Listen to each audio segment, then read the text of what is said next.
Für mich ist Porcellio flavomarginatus eine der interessantesten und auch schönsten Art, die ich momentan züchte. Und es ist doch wieder Asselfutterwerbung. Ja, Spaß.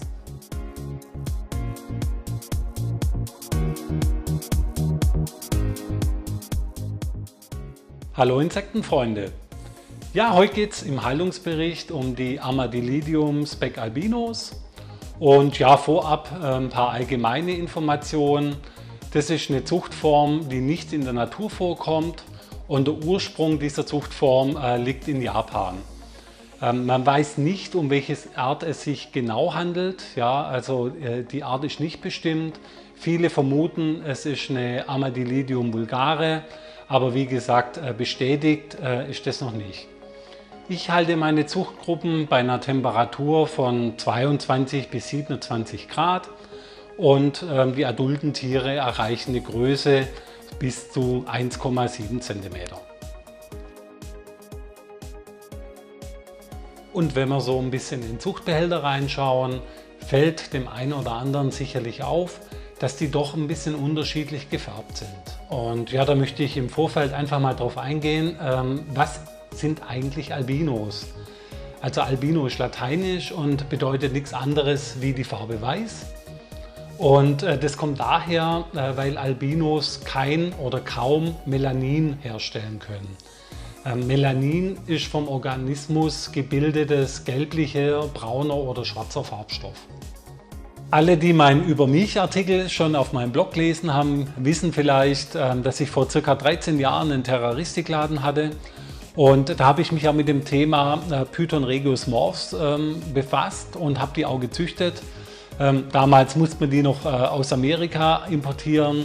Da gab es in Deutschland so gut wie keine Spider- oder Albino-Form. Und von dem her kenne ich mich ein bisschen aus, was die Albinos angeht. Und vielleicht seid ihr schon mal drauf gestoßen, dass hinter dem lateinischen Namen ein T plus steht oder ein T minus. Und ich möchte kurz auf die Bedeutung eingehen, was das eigentlich heißt. Also T plus bedeutet Tyrosinase positiv und T minus bedeutet Tyrosinase negativ. Wobei die Abkürzung eigentlich falsch ist. Die Abkürzung für Tyrosinase ist entweder Y oder TYR. Aber in der Terraristik hat man einfach ein T genommen und hat entweder ein Plus oder ein Minus dahinter gemacht. Und Tyrosinase ist ein Enzym, das auf Tyrosin wirkt. Das ist eine Aminosäure, die der Grundbaustein von Melanin ist.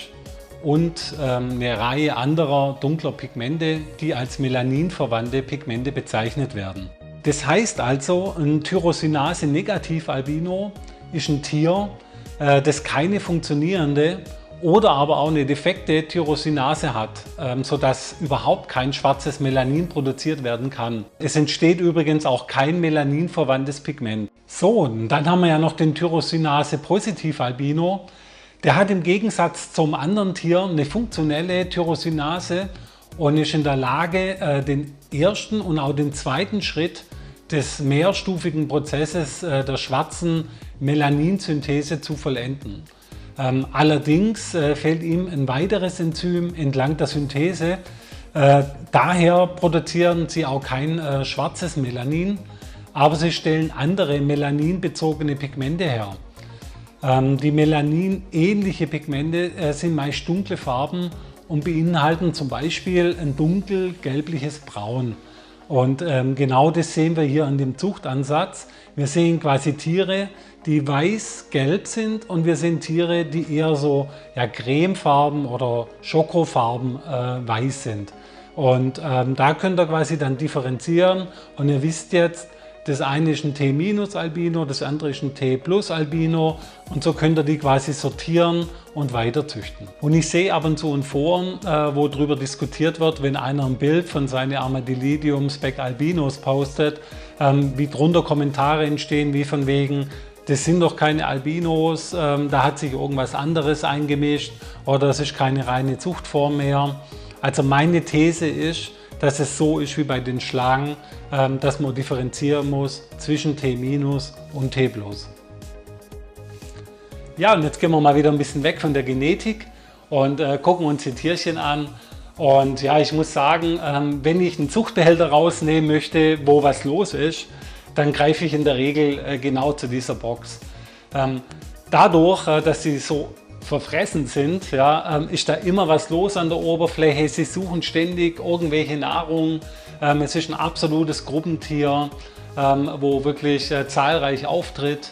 Man kann wirklich richtig toll beobachten, wie es zur Vermehrung kommt. Den Akt an sich kann man beobachten. Das heißt, wenn jemand gern seine Tiere sehen möchte, wenn jemand gern das Verhalten studieren möchte, kann ich jedem diese Art ans Herz legen. Und ja, wenn wir schon dabei sind und ihr auch so interessiertes Video anschaut, habe ich noch eine kleine Aktion. Und zwar, wenn ihr bei mir im Shop die Tiere bestellt und ihr gebt als Gutscheincode YouTube-Albino ein, dann gebe ich euch einen Nachlass für die Tiere. Und man kann sie auch toll als Bodenpolizei einsetzen, auch in Schneckenbecken zusammen als Vergesellschaftung oder bei Reptilien, Chamäleons. Die halten euch wirklich den Boden rein und sauber. Die Jungtiere halten sich eher im Substrat auf. Das heißt, die Art wird auch nie ganz ausgelöscht, wenn ihr irgendwelche Räuber im Terrarium drin habt. Und ja, sie vermehren sich toll. Die Tiere werden so nach circa 4 bis 6 Monate geschlechtsreif. Also die Vermehrungsrate ist relativ hoch und sie eignen sich auch als Futtertiere, wenn man das so halten möchte, auch für kleine Skorpione oder Vogelspinnarten. Ja, und in meinem letzten Video über die Spyrostreptus Spec 1 war ein Kommentar unter dem Video, ob ich denn mal ein Frage-Antwort-Video machen könnte. Und ja, deswegen lade ich euch heute ein, ja, unter diesem Video eure Fragen zu posten, dass ich dann im nächsten Video die dann einfach mal zusammenfassen kann und beantworten kann. Inhalt der Fragen, das kann ganz allgemein die Terroristik betreffen, das kann auch über meine Person sein. Was euch einfällt, stellt es einfach mal drunter und ich gucke, auf welche Fragen ich dann eingehe. Natürlich mache ich da auch noch mal einen Post auf Facebook und auf Instagram, so könnt ihr euch die Plattform aussuchen, wo ihr eure Fragen stellen wollt. Ich bedanke mich, dass ihr euch das Video angeschaut habt. Ich freue mich natürlich auch wieder aufs nächste und wünsche euch alles Gute. Bis zum nächsten Mal. Tschüss!